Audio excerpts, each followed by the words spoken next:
देखो एक बात हम स्पष्ट बोलते हैं, बागेश्वर धाम के जितने पागल हैं, देखो हमारी अपनी कथा मौज की कथा है, मौज। हमें जो हनुमान जी प्रेरणा देते हैं हम सुना देते, कोई हमारी तैयारी नहीं होती है कि हम कुछ पढ़ते हो, समय उतना नहीं है, जो जितना थोड़ा बहुत मिल जाता, आत्ममंथन का समय तो थोड़ा बहुत करके वो चले आते हैं, बस यूं मान करके चलिए जो हनुमान जी कहलवा देते सो हम कह देते।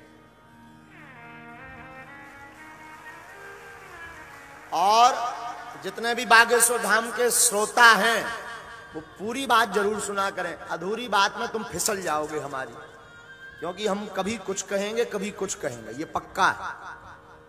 क्योंकि हमारी रेलवे गाड़ी का ट्रेन का कोई स्टेशन फिक्स नहीं, कहां पर रुके कोई ठिकाना नहीं, इसलिए या तो हमारा श्रोता बागेश्वर धाम की पीठ का श्रोता बनना नहीं, बनना तो ऐसा बनना कि पूरा सुन सको, वरना पचा नहीं पाओगे, अपच हो जाएगी।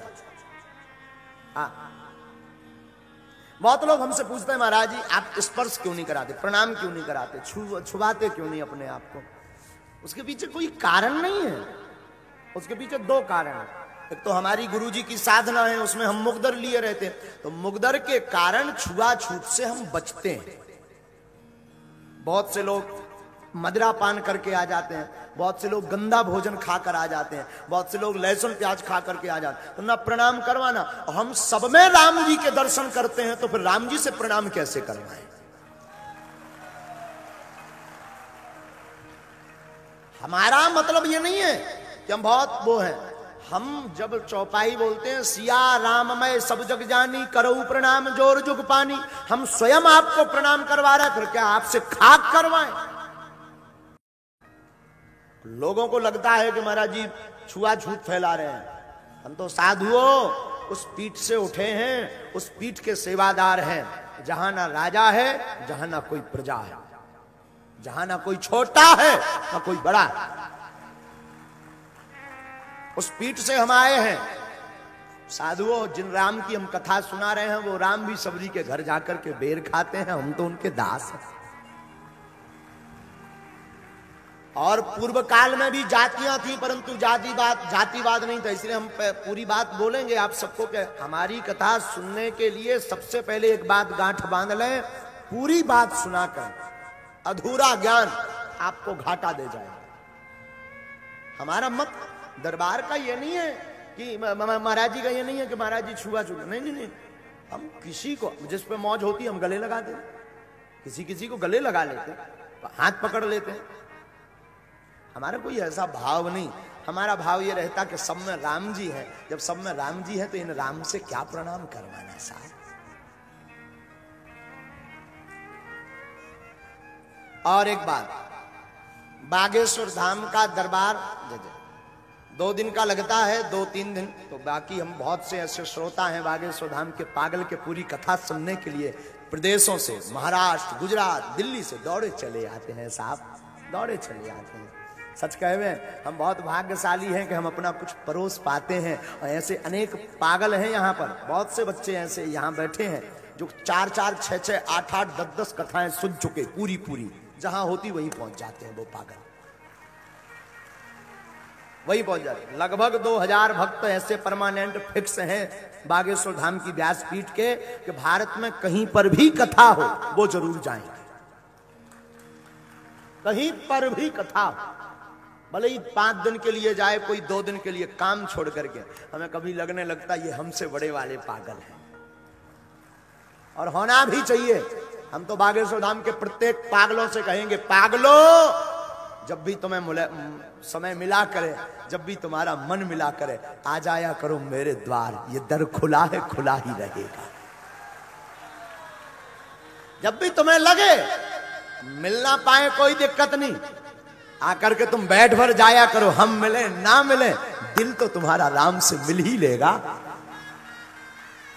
हनुमान जी से तुम मिल ही लोगे, और राम जी से, हनुमान जी से तुम मिल पाओ या ना मिल पाओ, दरबारों में कथाओं में आना शुरू कर दो, सन्यासी बाबा से मिलने से कोई नहीं रोक सकता। हाँ, आज तक हम बहुत मौन रहे, पर एक बात हम फिर कहेंगे बागेश्वर धाम के पागलों से, कोई कुछ भी न्यूज चलाए, मन को आहत मत करना, हाथी चले बाजार कुत्ते भौंके हजार। हाँ, और तुमको कोई अगर कुछ बोले कि बागेश्वर धाम वाले तो पागल हैं, कुछ भी बोलते, कुछ भी कहते, धीरे से कह दिया करो, my dear same to you. झंझट खत्म, मुक्त हो तुम। हाँ, मुक्त हो तुम। लेकिन हम ये आज व्यासपीठ से घोषणा करके कह रहे हैं, सनातनी हिंदुओं के लिए गर्व की पीठ है बागेश्वर धाम पीठ, गौरव की पीठ है बागेश्वर धाम पीठ। वहां पर धीरेन्द्र कृष्ण की कोई महिमा नहीं, बागेश्वर धाम पर तो दादा गुरु सन्यासी बाबा और बागेश्वर बालाजी की महिमा है। और अगर कोई कह रहा दरबार के बारे में, हमारे बारे में, कुछ भी बोले, बोलने दो, पागलों को कोई फर्क। मीराबाई जब दीवानी बनी थी तो क्या नहीं कहा था, जहर दिया था, पागल कहा था, चरित्र न जाने कौन कौन से लांछन लगाए थे मीरा के ऊपर, क्या क्या नहीं बोला मीरा को। पर क्या मीरा ने गोविंद के सामने नाचना बंद किया? अगर वो नाचना बंद कर देती लोगों के कहने पर, तो क्या तुम मीरा की कथा सुनते?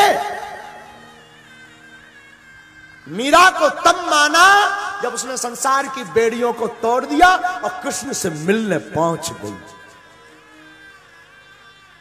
और तुम भी अब हम प्रत्येक बागेश्वर धाम के साधकों से कहेंगे, प्रतिदिन तिलक लगाना शुरू कर दो और बागेश्वर धाम की माला डालना शुरू कर दो। और कोई तुमसे पूछे तो कह देना, लगा के आग दौलत में हमने ये शौक पाले हैं, लगा के आग दौलत में हमने ये शौक पाले हैं। कोई पूछे तो कह देना हम बागेश्वर वाले हैं। हाँ, दुनिया क्या कर रही, तुम बहुत बच्चों का मन खिन्न रहता।